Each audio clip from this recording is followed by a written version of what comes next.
들어주시면 크게 쳐주세요. 할렐루야! 다음의 순서는 장혜영 목사님이십니다. 메시지 나눠주시겠습니다.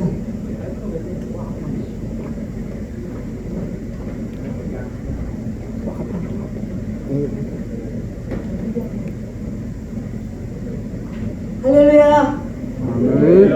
네, 먼저 하나님께 감사드리며 열린 찬양교회 찬양 속에 거하시고 찬양은 복조인도 기도라 했습니다.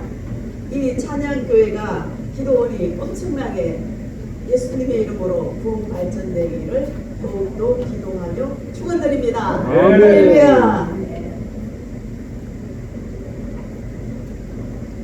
잠깐 기도드리겠습니다. 사랑이 많으신 아버지 하나님 감사드립니다. 아버지 하나님이 이 귀한 재단 이곳에 세워주시고 아버지 찬양을 통해서 아버지 하나님 영광받아 주시옵소서. 이곳에 모인 모두에게 엄청난 은혜를 베풀어 주시고 모두가 다 허락하신 사명을 잘 감당하는 저희 모두가 되게 하여 주시옵소서. 아버지 주여 믿습니다. 감사드립니다. 이 마지막 때 진실로 저희 한신영이 주님 뜻대로 살아가게 해 주시옵소서. 할렐루야. 감사드립니다. 신용을 주님께 맡깁니다. 이 모든 말씀 우리 주 예수님의 이름으로 기도드리옵나이다. 아멘. 아멘.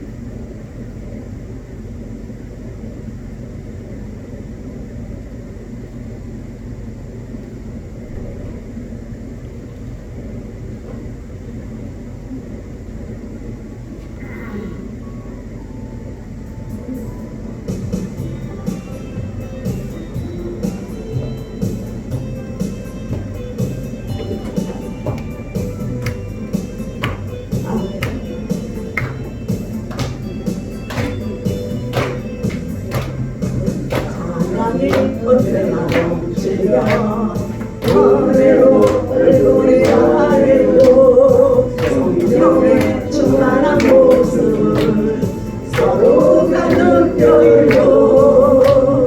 할렐루 할렐루 손뼉 치면서 할렐루 할렐루 소리 외치며 할렐루 할렐루 두 손을 들고 주님을 찬양해요.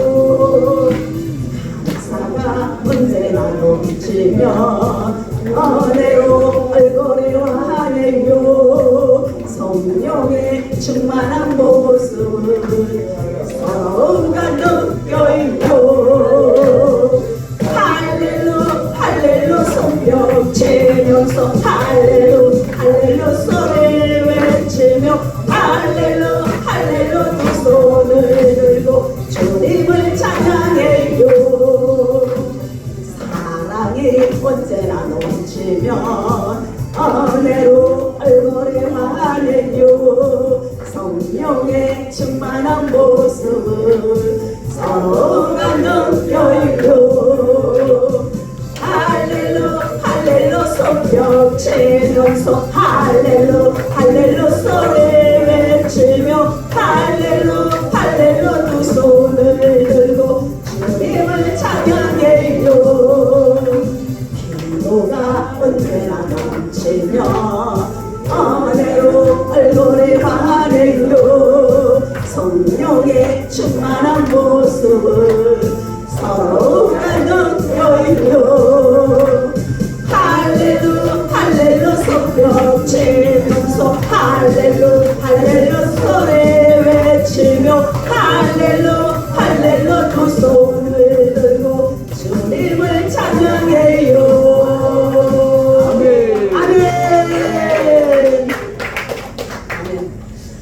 만나뵈서 참으로 반갑습니다. 오랜만이 아니죠. 저는 여기 처음으로 온 겁니다. 이건 얼굴도 많고 처음 뵙던 얼굴도 많이 있습니다. 저는 세연의 성령 방송 대표 장예영 목사입니다. 근데 이제 거기는 허허벌판이에요. 그 하성 사강으로 내려간 지 3년 넘었어요. 근데 사람이 없어요. 그래서 다시 서울 구로동 쪽으로 이사 오기 위해서 계획을 하고 기도하는 중입니다. 아무래도 사람 많은 곳에서 주님의 일을 해야 될 줄 믿습니다. 할렐루야. 자, 말씀 보겠습니다. 듣기만 하세요. 9장 3절로 5절 제가 읽겠습니다. 사울이 행하여 다메섹에 가까이 가더니 호련히 하늘로서 빛이 저를 둘러 비추는지라. 땅에 엎드려져 들음에 소리써 가라사대 사울아 사울아 내가 어찌하여 나를 핍박하느냐 하시거늘 대답하되 주여 니시오니까 가라사대 나는 내가 핍박하는 예수라. 아멘. 자, 제목은 은혜 받은 자가 걸어가야 하는 길. 근데 우리 여기 계신 분들은 다 사명자예요. 이런 사명 저런 사명, 목사님들도 다 사명이 틀립니다. 이런 사명 저런 사명 저런 사명 뭐 각자 그 사명이 다 있는 겁니다. 근데 이제 이 본문 말씀에 영국의 역사학자 토인비는 말하기를 바울을 싣고 가는 배는 유럽을 싣고 가는 배였다라고 말했습니다.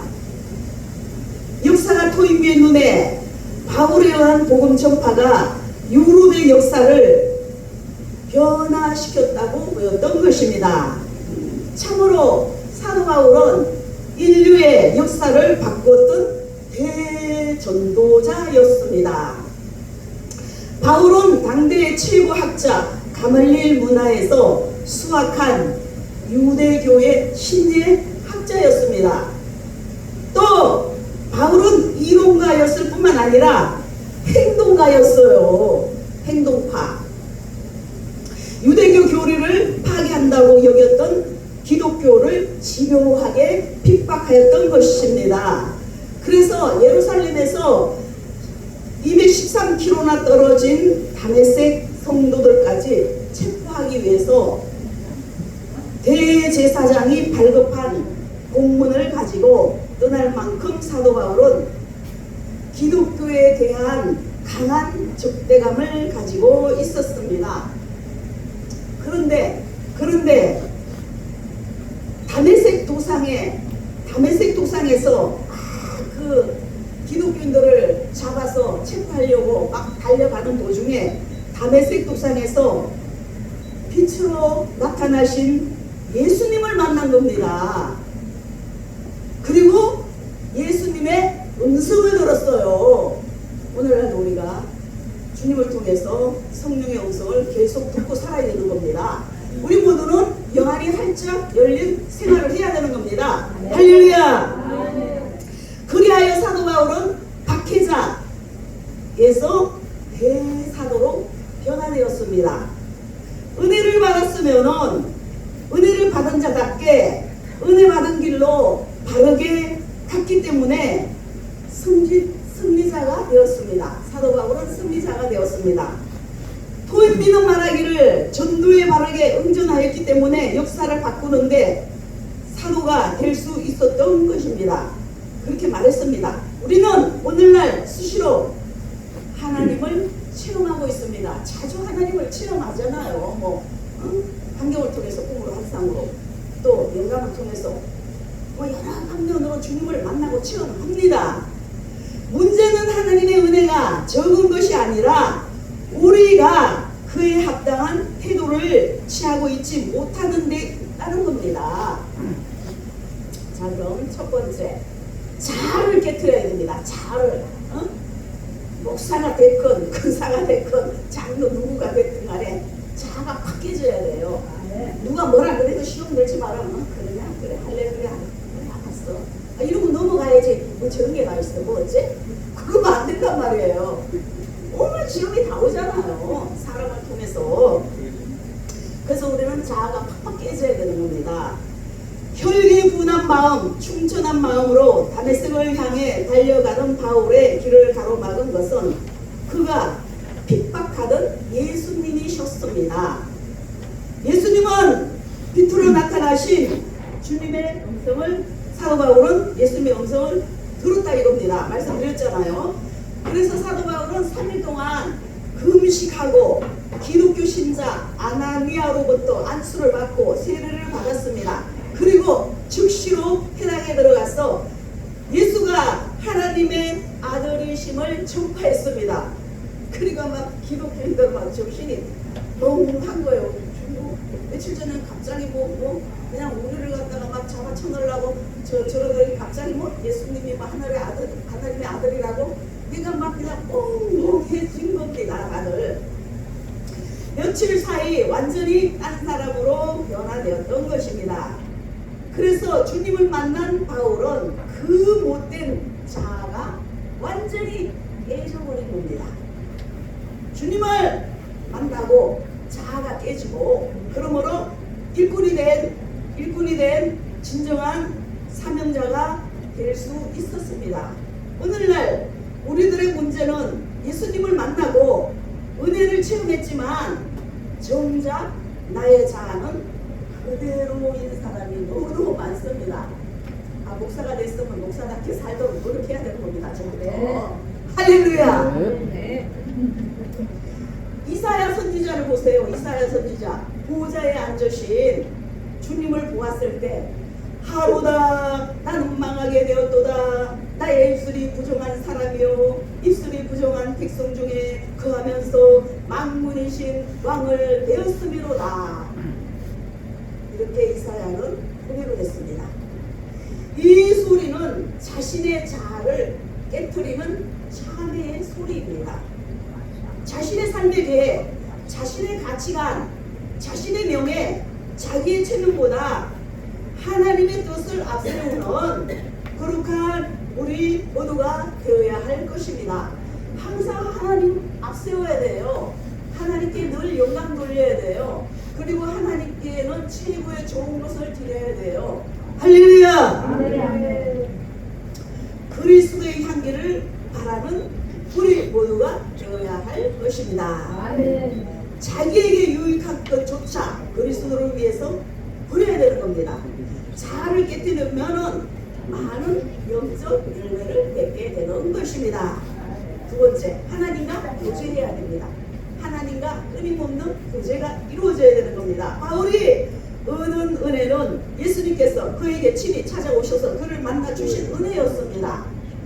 그 은혜를 통하여 사도 바울은 180도를 바뀐 삶을 살았습니다. 우리가 180도로 바뀌게 되는 삶을 살아야 돼요. 맨날 과거의 그 모습대로 살면 안 돼요.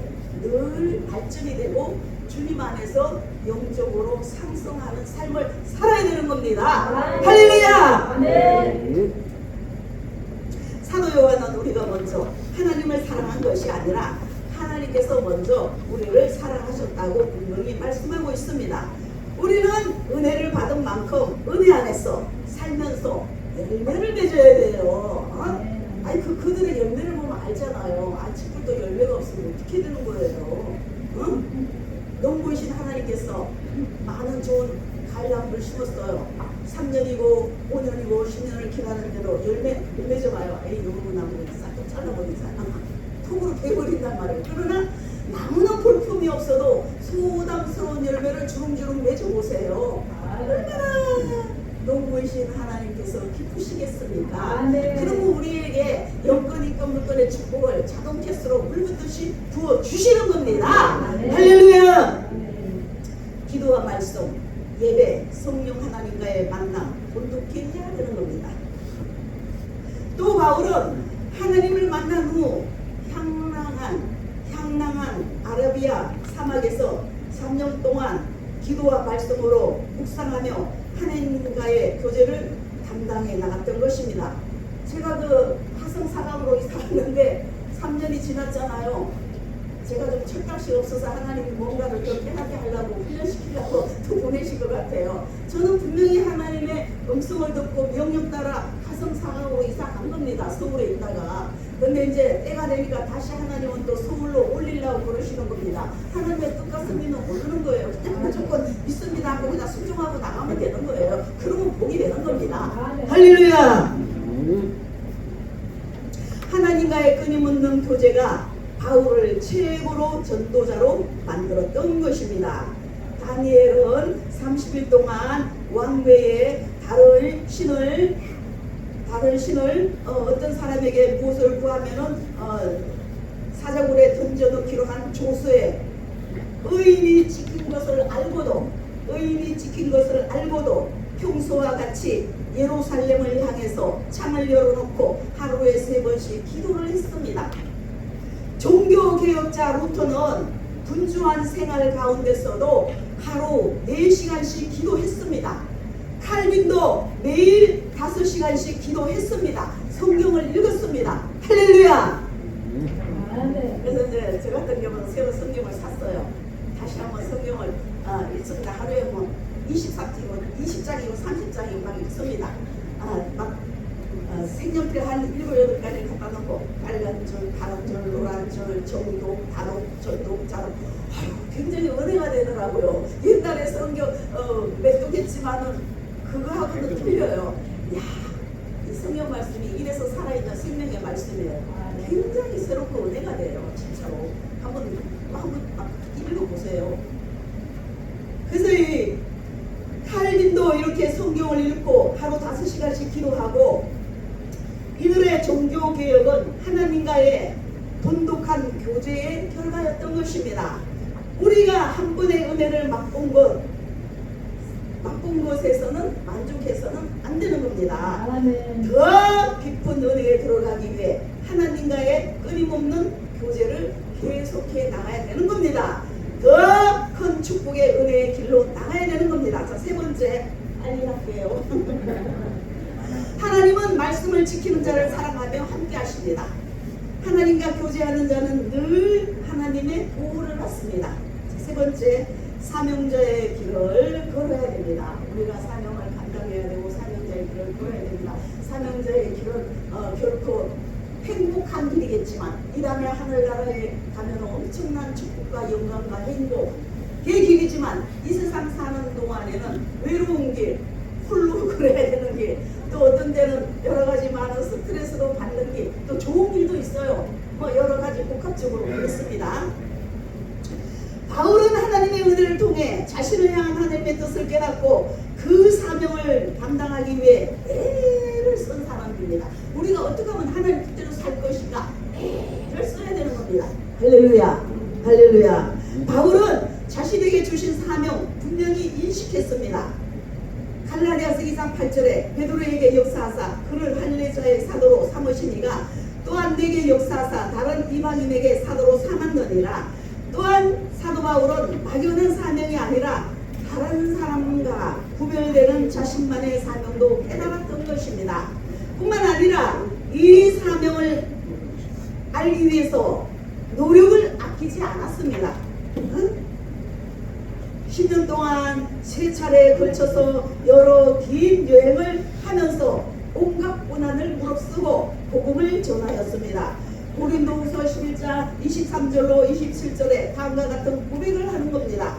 내가 수고를 넘치도록 하고 옥에 갇히기도 더 많이 하고 매도 수없이 맞고 여러 번 죽을 뻔하였으니 유대인들에게서 40에 하나 감한 매를 5번 맞았고 3번 태장으로 맞았고 1번 돌로 맞고 3번 파손했고 일주일을 기쁨에서 지냈으며 여러 번 여행해서 강의 위험과 강도의 위험과 이방인의 위험과 시내의 위험과 강야의 위험과 바다의 위험과 거짓 형제 중에 위험을 당하고 또 수고도 많이 하고 애쓰고 여러 번 자지 못하고 줄이며 목마르며 여러 번 굶고 춥고 헐벗었노라. 오늘날 이런 주의 종들은 없어요. 이렇게 주의 종의 길거리를 하고 다들 안 하죠. 근데 사도 바울은 이랬다 이겁니다. 사도 바울은 기회가 주어지면 목숨을 걸고 전도하였고 옥에 갇혀서는 시간을 아껴 성도들의 신앙을 굳게 하기 위해 편지를 썼습니다. 이러한 사명자의 길을 걸음으로 사도 바울은 위대한 복음 전도자가 되었고 동시에 신약성경 3분의 1을 저술한 성경의 저자가 될 수 있었습니다. 하나님의 은혜를 받은 자가 그 은혜를 유지할 뿐만 아니라 사명의 길을 잘 걷기 위해서 노력했습니다. 바울의 삶에도 확인되듯이 사명자의 길은 고달파요. 고달프다니까요. 그러나 고난 가운데서도 말할 수 없는 하나님의 큰 위로와 기쁨을 맛볼 수 있었습니다. 아멘. 우리들의 신앙은 사명자이든지 평신조이든지 성숙해져야 됩니다. 자꾸만 상승돼야 돼요. 어떤 소리가 들었다고 삐지지 말고 시험 들지 말고 감사가 넘쳐나는 삶을 살아야 되는 겁니다. 감사 잘해요. 감사하면서 살아갑시다. 할렐루야. 네. 그래서 우리 사명자들은 하나님 나라를 먼저 구해야 되는 겁니다. 자, 결론입니다. 우리들의 신앙은 성장해야 됩니다. 제자리 걸음을 걸어서는 안 되는 겁니다. 또 자아가 깨져야 됩니다. 또 하나님께 겸손히 순종해야 되는 겁니다. 순종만 해야 돼요. 순종이 최고입니다. 그저 순종하면서 나가야 되는 겁니다. 주신 은혜 소유하고 사명을 위하여 나아감으로 더 큰 은혜가 임하는 겁니다. 소중한 은혜를 감당치 못하는데 불필요하게 주시지 않습니다. 돼지에게 진쪽 옷은 안 줍니다. 그러므로 우리는 하나님께서 기뻐하시는 거룩한 삶을 살도록 해야 되는 겁니다. 할렐루야. 주님과 함께 묵묵히 간다면 영적인 세계를 맛보게 되는 겁니다. 하나님께서 주신 사명 잘 감당하는 우리 모두가 되시기를 예수님 이름으로 축원드립니다.